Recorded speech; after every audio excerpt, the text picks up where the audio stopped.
What's the best force in the universe? Well, obviously, it's Atari Force.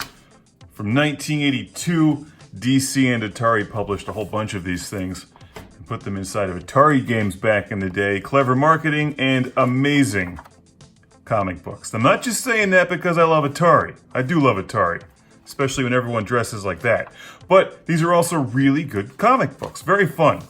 The year is 2005 AD, the situation, a world in crisis. Are we sure this is 2005? So there's this girl showing up at the Atari Institute, which is without a doubt the coolest building ever made. She's like a spy or something, and she sneaks in past these idiots, even though they're wearing sweet Atari hats. They're idiots, and this guy's got an Apple Watch. Very ahead of the time. So she's breaking in there to steal something called Project Multiverse. Sorry, I get distracted by all the awesome artwork. I love the art in this book. It's really good. This is like top shelf 80s artwork here. And the Atari Force people, or the Atari Institute people, are unaware of her presence, of course, and because they're dealing with a situation on the moon where a bunch of idiots on the moon and a colony are running out of oxygen. Guess they didn't bring enough. Anyway, this is why Atari apparently had financial trouble, because they had sweet buildings and apparently a space station. The Atari Solar Satellite Station 1 is what this thing is called. Looks pretty awesome. Again, really great artwork in this book. And this dude's name is Champion, by the way. I forget his first name. It doesn't matter. When your last name is Champion, you just go by Champion.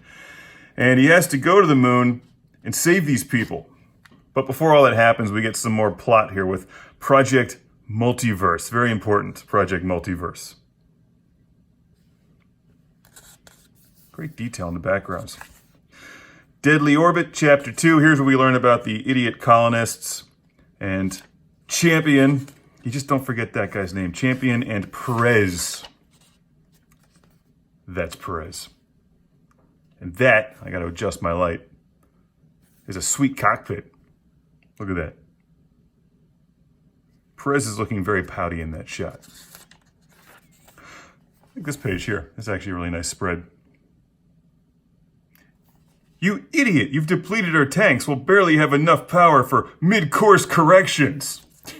Dude's name is Champion, and apparently he plays a lot of lunar landers, so he'll have no problem landing on the frickin' moon, which is the entire plot of Lunar Lander. It's a good shot. Such a great book. If you love 80s sci-fi, and especially Atari, hopefully you already have one of these, or these issues, but maybe you never read them. Maybe you were born after the 90s and just have no idea these exist. But they're great. Look at that. This is like the introduction to the entire Atari Force, or at least most of them, including Lucas Orion. They all have such cool names. Lucas Orion, who left the UN to join a much more prestigious outfit at the Atari Institute. There she is, Lucas. Atari Institute. And let's see, now as we were saying, Doctor, to the people of, say, the early 1980s, these primitive screwheads, our world would be science fiction. Science fiction is simply reality that hasn't happened yet. What is Project Multiverse? Dun dun dun. To be continued. You've got to check out Atari's game Berserk, which, by the way, is worth buying with or without the comic book for the conclusion to this stunning issue of Atari Force with the Superman font in the front cover. Superman style logo. Years ago, I reviewed this one. It's really good, so got a few more to go here on 80scomics.com. And what says 80s better than this? That you can never have too much Atari Force in your life. What's up, Perez?